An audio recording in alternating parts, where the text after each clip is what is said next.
Tuloy ang pagpapanagot sa mga sangkot sa flood control scandal ayon sa palasyo. Sabay giit na may mga nakulong naman na at na-isyuhan ng mga arrest warrant. Tugon niya ng usisain kaugnay ng naunang pangako ng Pangulo na walang Merry Christmas para sa mga sangkot. Nakatutok si Ivan Mayrina. Kulong na sila. Wala silang Merry Christmas. Before Christmas, makukulong na sila.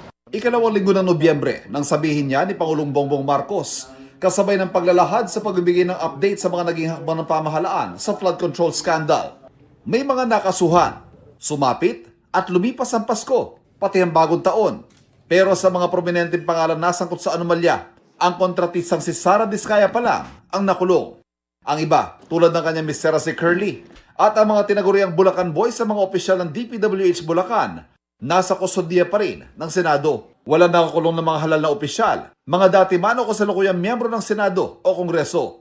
Pero meron naman mga naarestong ilang district engineer at kawani ng DPWH. Tinanong namin tungkol dito ang palasyo. Ano ho ang tugon ng Pangulo dito na hindi ho yata nangyari yung kanyang ipinangako? May mga walang Merry Christmas.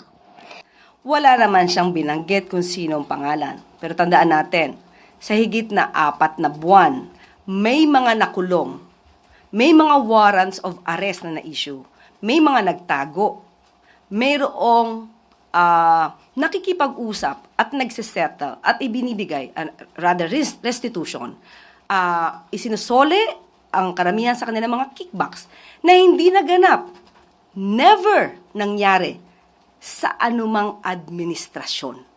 Sa administrasyon lang po ni Pangulong Marcos nangyayari ang mga ito. Ang sinasabing restitution ang installment na pagsauli ng mga kinurakot na pondo ng ilang mga opisyal ng DPWH at maging ng ilang kontraktor. Pero mabilis sa paglilinaw ng palasyo, hindi pa raw dito nagtatapos ang paghahabol sa mga nakinabang sa pagnanakaw sa pondo ng bayan. Hindi pa naman po natatapos ito. Kung meron pang inaabangan ng mga tao, meron din pong inaabangan ng Pangulo. Hinintay din po ang Pangulo ang mabilisang resolusyon na magbumula sa Ombudsman at sa DOJ. Kung lahat na maaaring sangkot ay matibay ang ebidensya at yun naman ang gusto ng Pangulo, due process ay inoobserba, hindi pa po natatapos ang termino ng Pangulo. Marami pa po ang mangyayari at magaganap. Ganyan din ang panibagong pangako ng DOJ at ng Ombudsman na sa mga susunod na linggo ay may mga panibagong bugso ng mga warrant para arestuhin ang mga sangkot. Na magsimula ang investigasyon, pangunahing tumutok dito ang Independent Commission for Infrastructure o ICI. Pero sa ngayon, iisa na lang ang natira sa mga orihinal na itinalagang opisyal nito, ang chairman na si dating Supreme Court Justice Andres Reyes.